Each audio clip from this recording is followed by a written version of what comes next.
бардык нерсе билесиңер, Алла Таала Куранда, пайгамбар хадисте бардык амалдар ниетке байланыштуу деген. Некен? Бардык амалдар эмнеге байланыштуу экен? Ниетке байланыштуу, машалла. Мусанниф жолсо бул китепти жазуучу ушундай деп мындай определение жолсо ошого мындай маани берет экен. Калыс ниеттин маани маңызы белгиле. Калыс ниет ихлас. Бул амалдарды эл көрсүнөн тазалоо деген экен. Некен? Ар бир ниет кылынган амал, ошо ар бир кылынган амалда ошо негизги максаты ошол эл көрсүнөн жолсо эл уксундан тазалоо деген экен. Эң чоң нерсе ушул да билесиздер, кыямат бар. Кыямат деген нерсеси дайыма айтабыз го, Алланын элчиси пайгамбар салам Аллага жана ахирет күнүнө ийман келтиргендер деп айтып атат экен, Аллага жана ахирет күнүнө ийман келтирген. Муну мен айтып бергем, бирок дагы бир айтылайын. Барды көпчүлүк адамдар Аллага ийман келтирет экен. Айтат экен, Аллах кайда десе, аслап кечирip Аллах бар десе, бар дейт экен да. Асман жерди ким жаратты десе, Аллах деп айтышат экен. Бирок эртең Алланын алдына жооп берип бар десе, эми көрөбүз да дейт экен да. Лекен бул Аллага баардык капырда ишене берет экен. О, Бог един деп айтат экен да. Бог един. Но вера другая дей берет го. Мындай айтканда адам ишене берет экен да, Аллах бар деп. Бирок ахирет күнүнө ийман келтирген отдельный экен маселе экен. Ошол ахирет күнү Аллахтын алдына барган мезгилде, Алланын алдына барган мезгилде өзгөчө бир амал болот экен да. Мына элестет. Мыйзан таразасы турат оң жагында. Алдыңда кыяматтын кыл көпүрөсү турат. Кылдан ичке, кылычтан корч. Хадистерде 3000 жылдык жол дейт, бирде 30.000 жылдык жол дейт. Мындай түз эле эмес экен да. Мындай деп айтат экен да. Мындай экен, мындай дейт да. Эми бирөөдө түз дейт да. Хадис бар. Анан Аллаху акбар. Алдыңда жаханнам. Тозок. Hazreti Cebrail aleyhisselam çocuk ketken da. Birinin Peygamber sallallahu aleyhi ve sellem çocuk etti. Peygamber sallallahu aleyhi ve sellem, ya Cebrail sen ne oldu dedi. Sen de çocuğusun dedi. Ova dedi. Kaçan Allah Taala tozoktu jaratıp durup meni barıp көргөн уруксаат бергенде мен канатымды какканымда дейт, ошол жерден дейт, тозоктун этегинен дейт, бир таш кулаган дейт. Ошол ташты, ошол бар эми тозоктун түйүнө эми түштү деген да. Эми адам жок, эч ким жаратылган. Аржа муддатын Алла билет, канчалык терең. Адам жаралыктын 50.000 жыл мурун жаратты десе, эми ошончо жылдан пайгамбардын заманында тозоктун отуна баягы таш келип чыгат экен да, караса. Эми элестет, ошондой акыбалда турасың. Тозоктун оту мындай бир жана бемедей турат экен азыркы мезгилдечи мындай. Андайса мындай кичине эле от таштасаң дүрт деп күйүп кете тургандай.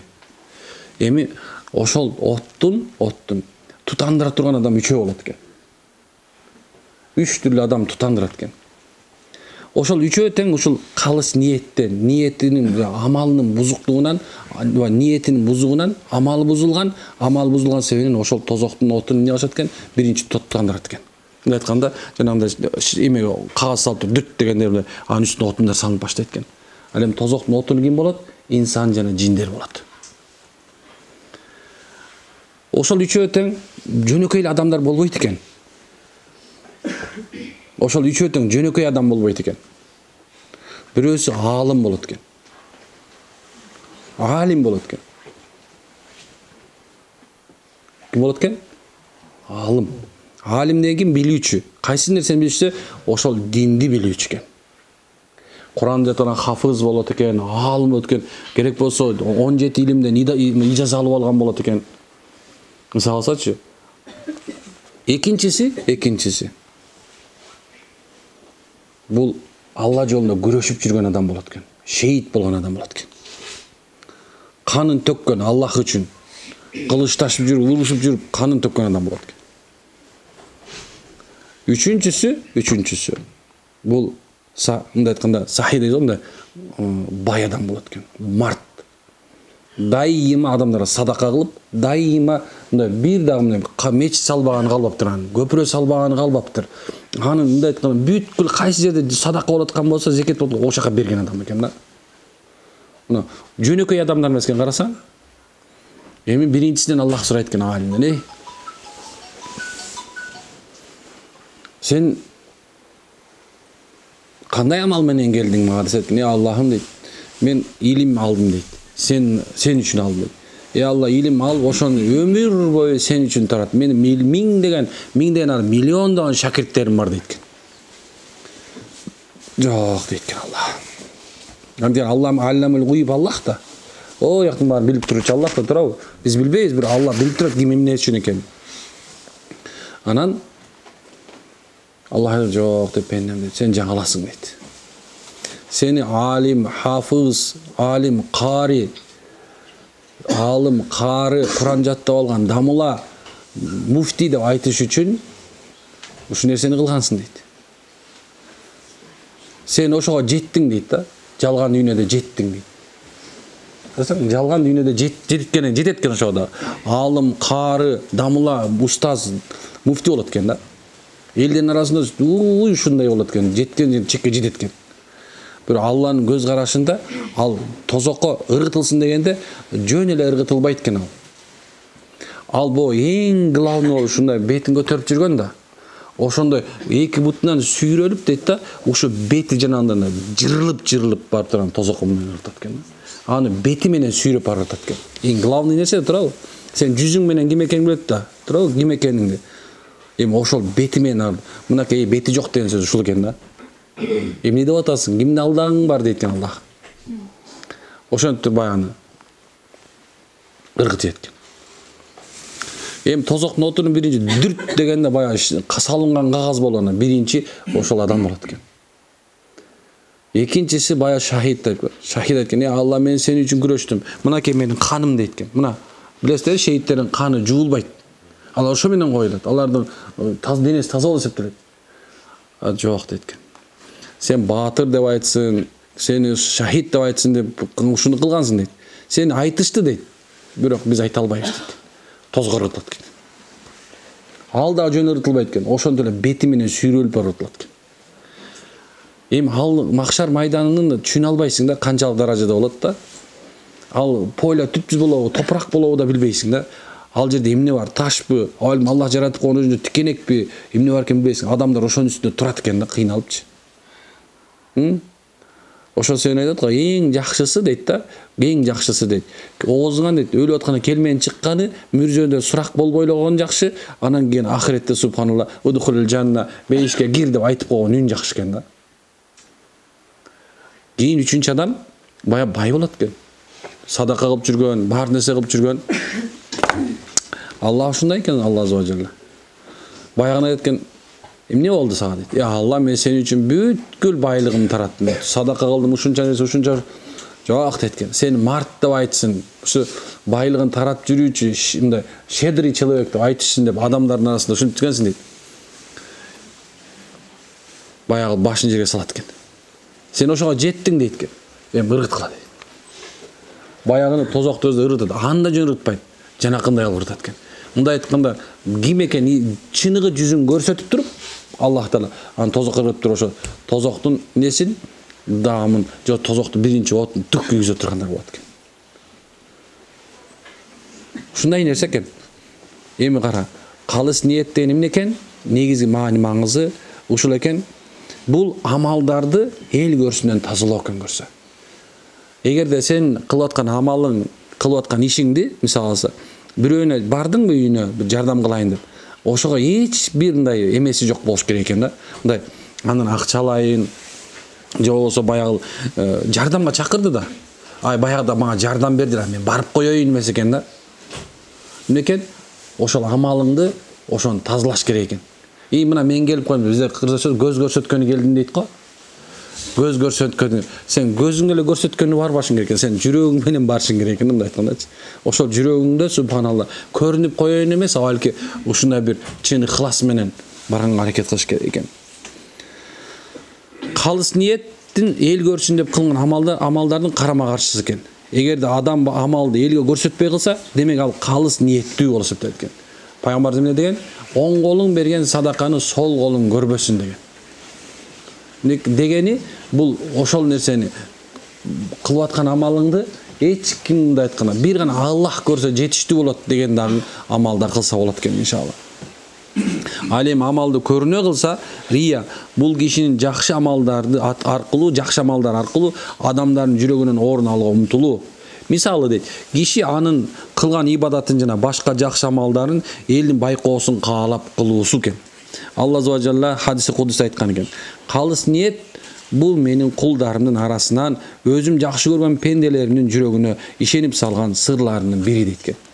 Бунун маанисин тереңирээк түшүндүрүп берсе болот да. Кара.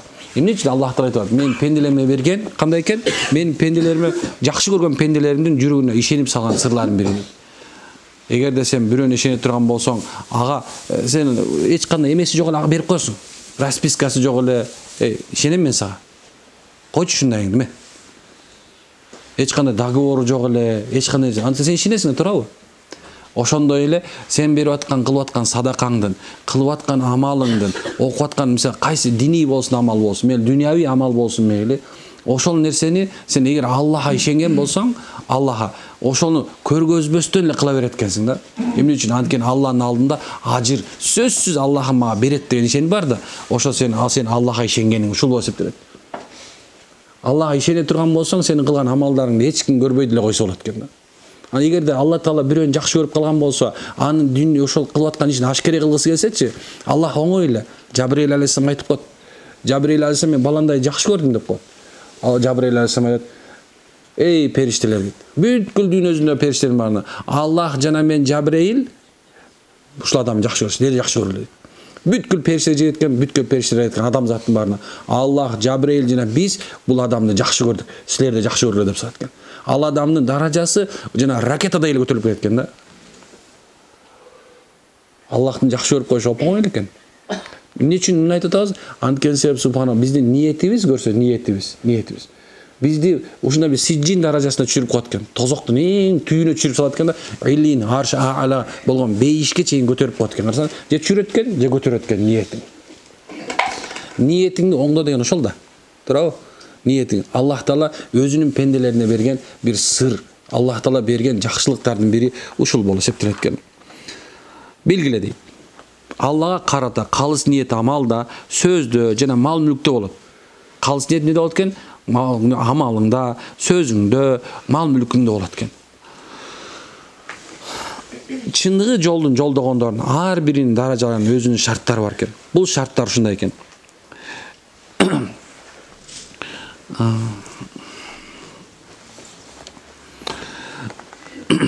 Бул шарттар ушундай экен. Пайда же зыян адамдардан болот деп эсептебөө. Некен? Пайда да жана зыян пендеден болот, адамдардан болот деп эсептебөө. Акыйкат баары Алладан болот. Жана ошондой эле мен, биз менен, бизге, биздин оюнча деген сөздөрдү айтпоо дейт. Мен деп текеберлик менен, же болсо менин немен боюнча, же болсо менин кылган нерсем деп өзүңдү көтөрбө. Салыштыруу үчүн же унутуп коюу айтуудан башка баардык учурда мен салыштырып айтсаң болот экен, бирок унутуп койгон учур. Бирок эч качан субханалла экен, менин оюмча, мен деп өзүңдү көтөрүшү кылыш жакшы эмес экен. Анткени бир нерсенин болуусун адамдарга таандык кылуу Алла Таалага жашыруун шерик кошуу болуп эсептелет экен. Эмнекен? Эгерде сен өзүңө кыла албаган нерсени эле тагы мындай айтканда мен кылып атам десең, мисалы алса, ырыскы сен таап атасыңбы? Сага сен таап келип атасың, мисалы алса. Же сен бирөөнү багып атам деп ойлоп атасың деп ойлошу мүмкүн. Карасаң, биз ойлойбуз да, мен иштеп атам, мен акылым менен кылып атам, мен багып атам деген бизде сөз бар да. Жок, андай эмес экен. Сен бизнес кылган жоксуң. Сен субханалла таап берип аткан жоксуң. Сен багып аткан, сен төрөп аткан жоксуң. Сен аял болуп же сен эркек болуп өз каалооң менен болуп калган жок субханалла. Ошон сен мен деген нерсени түртөт экенсиң да. Эмне үчүн дегенде, жакшылап акылга сала турган болсоң, сиз менен бизде эле эмне бар экен? Ушундай бир бою 1.70 болгон, веси 96 болгон, ушундай бир мээси, башы сеникинен чоң, мээси андан көбүрөөк болгон адам бар экен, бир Аллахтын жинди кылып койгон экен да. Бирок ал эчтеке таба албайт экен. Алла Таала баардык нерсени карама-каршысын жараткан. Күчтүүгө, ошол эле күчтүү, ошол эле мезгил күчтүү, бирок акыл салбай койгондор бар. Демек, субханалла, канча күчүң болсо, акылың боло турган болсо да, Алла мүмкүнчүлүк, возможность бербей кое турган, тауфик бербей кое турган болсо эмне экен? Алладан эч нерсе таба албай калат экен. Аракет миллион болсо да, Бул жерде эмне айткысы келет? Бир аракет кылба, сен кыла албайсың, Аллах Таала гана берген жейсиң деген сөз эмес бул жерде. Бул жерде субханалла товфик жөнүндө сөз болот. Эгерде кимде ким мен деген нерсе кетсе, жүрөгүнө кирип кете турган болсо, анда рия башталат деген сөз экен. Эл көрсүн деген нерсе. Мен кылып атам мынакей. Мына мен жакшы окудум эле. Жакшы диплом алдым эле, жакшы жумушка кирдим. Карасаң, мен байлыгым бар эле, бийлигим бар эле, мына кааласам чиновник болуп алдым. Деген мен деген нерсе элге мындай өзүн-өзү өйдө көтөрүү жөнүндө сөз болот экен. Ал эми билесиздер да, рия дейт, эл көрсүн деген, эл көрсүн, эл уксун деген нерсе бул жанагындай ширкке апарат экен. Мындай кумурскадай эле мынтип акырын кумурсканын изиндей ол эле жүрөгүңө кирип кетет экен. Туруп туруп эле эмне болуп калышың мүмкүн экен? Туруп туруп эле субханалла сен адашып кетишиң мүмкүн экен. Туруп туруп эле Аллах Таала сындырып коюшу мүмкүн экен да. Жүрөгүңө кирип кетип мен болот. Билесиздер да, Харун деген болгон, Муса пайгамбардын карынбай деп коет кыргыздар. Ошо Харун эмес, Карун. Ошол биринчи Тауратты жаттап алгандардан болчу экен. Тауратты Мусанын жанында жүрүп, Тауратты жатка билген. Мусанын тууганы экен.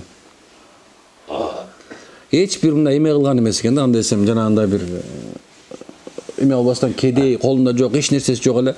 Анан кийин Муса алейхиссалам аркылуу Аллахка жалдырачы мага, ушундай мага байлык берсинчи деп суратып алып, акырында эмне деди? Мусаны калпычы деди. Аны субхан Муса алейхиссаламды жокко чыгарганга аракет кылды. Анын жүрөгүнө деген дүйнө деген нерсе кирди дагы, текеберлик мен деген нерсе пайда болду. Карасаң? Ошол эле Намруд Ибрахим пайгамбарга каршы чыккан Намруд алейхилана деген падыша болгон, билесиңер, чоң бир ушундай бир падыша. Ал субхан Алланын каалоосу менен аны ушундай жетимдик менен эмнеге ырытылган? Жанакындай бир островко чыдалып калып, бир токойдун арасында аны кээ бир алдында жиндери чоңойткон дейт. Ушундай бир кайыпты бир нерсе. Ошол өзүн эмне деген? Ал өзүн субхана мен Фираун, мына мен Кудаймын деп чыкты акырында. Көрсө адамдардын жүрөктөрүнө кичинекей эле бир мисалы нерсе болсо, илим берилип калса, кичине байлык берилип калса, кичинекей бир башка бир мүмкүнчүлүк берип калса, адамдар өзүлөрү билбей калат экен. Мен пайгамбар саллаллаху алейхи айткан эмес, адамдарды мынтип колу менен жаңсап көрсөтүп калуу дейт да, анын уже белгиси экен да, каяка бара тургандыгысынчы. Адамдарды мынтип деп катып, деп калышың уже белгиси экен да, каяка бара турганыңды. Бара турган жериң уже белгилүү болуп калат экен. Ошол себептен субханалла ушундай ширкке апарат экен. Алла азza ва жалла Куранда Ниса сүрөсүнүн 63-аятында ушундай айткан: Бисмиллахир-рахманир-рахим. Аллага гана ибадат кылгыла, жана ага эч нерсени шерик кылбагыла. Бул жерде эч нерсени шерик кылбаган сөз баса белгиленип атат. Эмне үчүн энде? Шерик дегенде Аллах кечирбейт. Бүткүл күнөөңдү кечириши мүмкүн. Киши өлтүрөсүңбү, зына кыласыңбы, дагы эмне кыласың? Күнөөнүн эң чоң эмне болгон болсо да Аллах Таала кечирет экен. Эгер ошол адам тооба кыламыз, Алла мен сенин күнөөм үчүн тооба кылдым, мени кечир десе, Аллах бүткүл күнөөңдү кечирет. Эч нерсең калбай калат. Бул гарантия, субханалла. Сен ошол күнөөңдү токтот бүгүндөн баштап. Бүттү. Ана сыраты мустаким. Мына мен туура жол, пайгамбар Куранда айтып атат, Алла Таала пайгамбарга айткан, ушул сенин аркаң, мына бул туура жол, менин аркама ээрчигиле деп айт. Эгер сен уже айттың да, болду, Алла, сенин жолуңа түштүм, сенин сүйүктүү пайгамбардын жолуна түштүм, болду деп бүгүндөн баштап күнөөңдү токтот, эртеңге жок ал күнөө. Унут аны. Бир шарты ошону кайталап ал. Бирок ким Аллага шерик келтирсе, Аллах Тааладан башка бирөөнө сыйынса, ал адам эмне экен? Аны Аллах кечирбейт экен. Шерикти кечирбейт. Ага сыйынуу деген ошол экен. Аллах жаман көрөт өзүнөн башка бир кудайчаны табууну. Аллах жек көрөт аны. Анди Аллах Таала мутакаббир. Аллах Таала ушундай бир улуу экен, мындай айтканда, мындай бар жагынан биринчи, жалгыз, эгене болгон жакшы көрөт. Бирок Аллах Таала бирөөнү кошсоң некен? Аллах аны жек көрөт экен. Айтар максат эмне? Эгерде сен мусулман болуп туруп эле, дагы эле Кудай деп, ошо Аллах деп туруп эле, бирок ичиңде кичинекей бир жанагы нерсени ойготуп алсаң, эл көрсүн, мындай мен деген нерсени, мен оюмча, жана мен деген мындай кичине текебеликтин бир азын ойготуп алсаң, ошонун жүрөгүңө шерик кирип кеткен. Өзүңдү кичинекей бир кудайча көрүп алышың мүмкүн экен. Өзүңдү кичинекей кудайча көрүп алгандан кийин эмне экен? Мен кылып кое алам. Это не проблема деген сөздөр пайда болот экен. Оңой эле. Бат эле чечип койсо болот. бателе. Анткени сен жөндөңдө мынча анча кичине бир жашыл нерселер ойноп атат да. Ошол нерсе ал кагаз экенин унутпаш керек да. Кагаз отко күйөт. Кагаз менен сенин денең айырмасы жок болуп эсептелет экен. Анткени экөөтөң тозокто күйөт. Субханалла. Бирөөнү Алла карабай койгон, бирөөнү сыноого түшүрүлгөн да. Ошондой нерсе.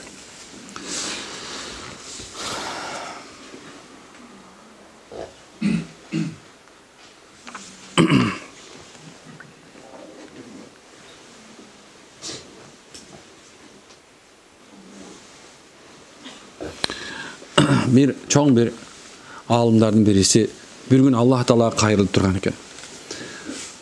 O menin Rabbim, meni geçir. Hakikatta sağa şerik kılbagandardın har birine keçirimingdi wada kılgansın.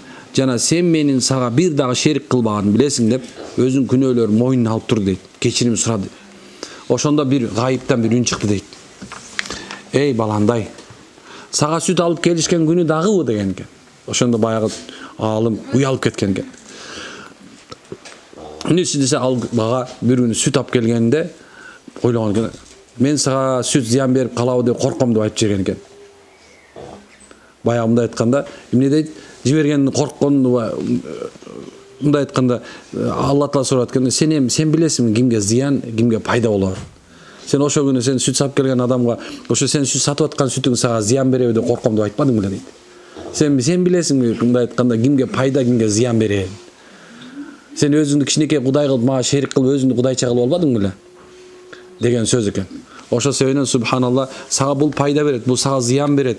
Бул нерседе сен ушундайсың же тигиндейсиң деп айтуу биз үчүн субхана тыюу салынган экен. Бул ниеттин бир аз болсо да кичинекей бир мындай этеги, ниет кылуунун. Ошо себептен ар бир амалды ниетти оңдоп кылганга аракет кыла беришибиз керек. Калыс Алла Тааланын ыраазылыгы үчүн кылган ар бир иш иншалла эртең ахиретте Алланын алдында пайда берет. Сөзсүз пайда берет. Niyet peyil oңдоон үйрөнө бериш керек. Бардык нерседе Алла Таала инсандын келбетине, анын байлыгына, анын анын бийлигине, ошондой адамда эмне артыкчылык болгон болсо мисалы алса, Аллах аларды карабайт экен. Бирок Аллах инсандын ниетин карайт экен. Жүрөгүн карайт экен. Пайгамбар саллаллаху алейхи ва саллям болсо, эмне акыркы кутбаларында эмне деди? Takvaçılık bul yerde, takvaçılık bul yerde, takvaçılık bul yerde 3 жол өзүнүн жүрөгүн көрсөткөн экен. Көрсө, эмнекен адамдын жүрөгү тарзага салына турган жери жүрөк. Башка нерсе салынбайт. Ошол себебинен кимдин жүрөгүндө эмне бар экенин карап көрсүн дейт.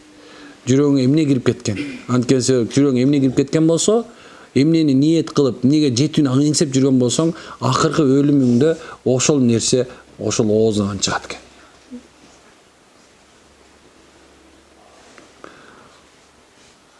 Subhanak hamdik ashhadu anta astaghfiruka wa atubu ilaik.